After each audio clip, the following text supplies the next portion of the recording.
Sahabat, kita berjumpa lagi.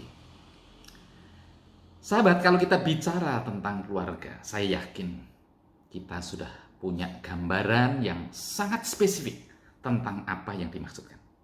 Siapakah keluarga kita? Jawabannya, ya yang sama-sama hidup dalam satu rumah, dalam satu atap. Ada orang tua, ada anak, mungkin juga ada kakek, nenek, ya, atau bisa juga keponakan-keponakan. Nah, sedang yang ada di luar itu, ya kita menyebutnya itu tetangga saya, atau mungkin itu teman saya, atau itu orang lain.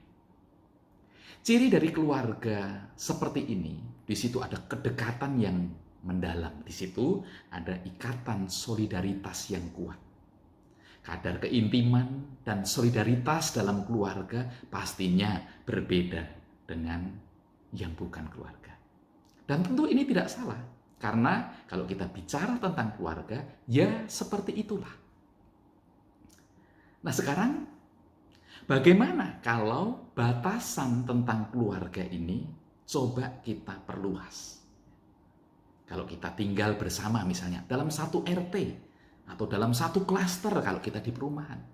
Siapakah keluarga saya? Ya, tetangga saya adalah bisa kita sebut sebagai keluarga. Keluarga dalam klaster itu. Dan di sana pun juga ada kedekatan yang dibangun. Ada WA group ya, yang membuat kita bisa berkomunikasi dengan intens. Tentang listrik, ya, tentang PAM yang kotor, yang sering mati, tentang IPL yang naik, tapi kebersihannya kok kurang diperhatikan. Nah, jadi klaster bisa dianggap sebagai rumah bersama yang ingin sama-sama kita pikirkan kebaikannya supaya semua bisa nyaman tinggal di dalamnya. Nah, ini pun juga keluarga. Ikatan kita dengan sesama penghuni klaster sebagai keluarga tentu lebih kuat, lebih mendalam dibanding mereka yang tinggal di luar klaster. Mereka adalah tetangga kita. Mereka orang lain, bukan keluarga klaster kita. Dan ini tentu juga tidak salah. Kalau mau disimpulkan, sahabat, jadi cara pandang kita itu ternyata menentukan siapa yang akan kita sebut sebagai saudara kita, yang kita sebut menjadi keluarga kita. Makin sempit cara kita melihat, makin sempit pula lingkup keluarga atau kekeluargaan persaudaraan kita. Nah, coba sekarang kesimpulan ini saya pakai untuk melihat tentang istilah rumah Tuhan. Sebagai sesama anggota rumah Tuhan, meskipun kita berasal dari rumah tangga yang berbeda-beda, tapi kita adalah keluarga. Kita sama-sama menjadi anggota keluarga dari sebuah komunitas iman di rumah Tuhan yang bernama GKI Kayu Putih. Nah, di dalam rumah Tuhan, kita juga memiliki ikatan yang mendalam dan solidaritas yang tinggi sebagai sesama anggota keluarga untuk saling memperhatikan, saling menghidupi, saling menopang, saling menguatkan karena kita adalah keluarga. Nah, dari cara berpikir inilah sebenarnya ujung-ujungnya semua yang hidup, siapapun kita, tanpa memedulikan ras, suku, bangsa, agama, atau mungkin perbedaan lain, kita sebenarnya juga merupakan keluarga.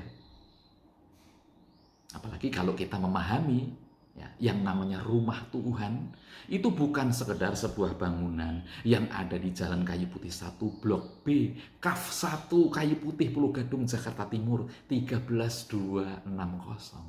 Bukan hanya itu. Sebab dunia yang kita huni ini adalah rumah Tuhan. Dialah pemiliknya dan kita semua yang berbeda-beda ini bisa tinggal di dalamnya sebagai keluarga.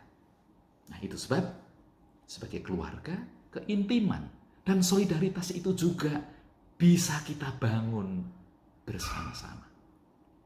Hanya saja memang tidak jarang kita melihat yang berbeda dengan kita itu sebagai bukan keluarga kita. Dia hanya kita lihat sebagai orang lain yang tinggal di luar pagar rumah kita. Atau orang lain yang tinggal di luar tembok klaster kita. Atau orang lain yang tinggal di luar gereja kita. Tetapi kalau kita bisa melihat semua sebagai sesama penghuni rumah Tuhan yang namanya dunia ini, maka kita sebenarnya adalah satu keluarga.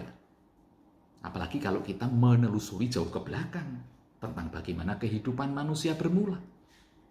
Kita juga berasal dari keluarga yang sama. Bahwa kita berbeda, iya. Tapi kita sebenarnya juga sama. Karena kita dalam rumah Tuhan yang sama. Kita sebenarnya sama. Itu sebabnya mengapa kita memanggil orang lain sebagai sesama, bukan sebeda. Kalau semua adalah sesama, mari kita belajar membangun hubungan baik, relasi yang makin dekat, solidaritas yang makin tinggi. Sehingga rumah Tuhan ini menjadi tempat yang nyaman untuk kita tinggali bersama. Tempat di mana kita sama-sama bisa menyaksikan kemurahan Tuhan.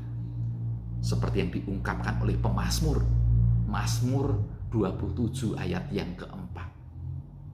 Satu hal telah kuminta kepada Tuhan, itulah yang kuingini.